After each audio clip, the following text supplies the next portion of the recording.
Welcome back to this video. In this video, I will show you how to change your default search engine in Tor browser. So let's see.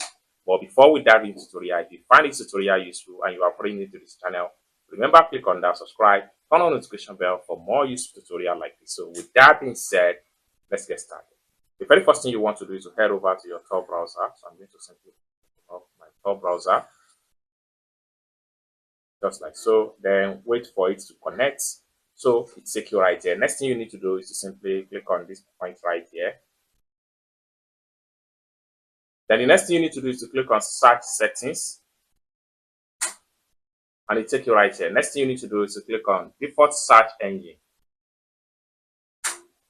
Then it takes you right here. Next thing you need to do, you can simply switch to DuckDuckGo. So I'm going to simply switch to DuckDuckGo right here.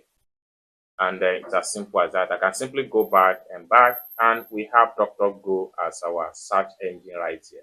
Next thing we want to do now is to simply click on here and start making some search. So I can simply type in Facebook, then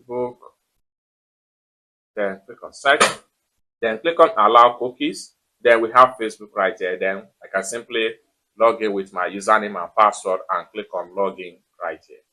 As simple as that. So basically, this is how to switch your search engine in a Tor browser. I hope you really got value for this video. If you find this video useful, give this video a big like, and also remember to subscribe to the channel for more useful tutorial like this. Thank you so much for watching, and I hope to see you in my next video. Bye for now.